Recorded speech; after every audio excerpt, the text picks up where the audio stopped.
গণভোটের রায় বাস্তবায়নে করণীয় ঠিক করতে এবং সমসাময়িক রাজনৈতিক পরিস্থিতির পরিপ্রেক্ষিতে রাজধানীর মগবাজারে 11 দলীয় ঐক্যের জরুরি বৈঠক। অংশ নেন দলগুলোর শীর্ষ নেতারা।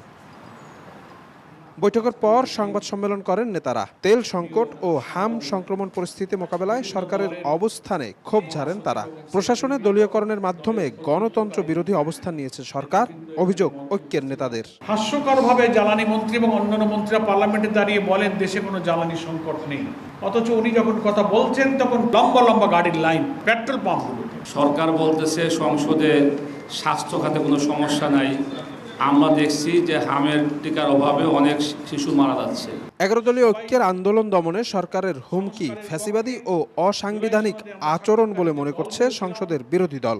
আন্দোলন দমনে নিপীড়ন করা হলে পরিণতি ভালো হবে না বলেও সতর্ক করেন নেতারা।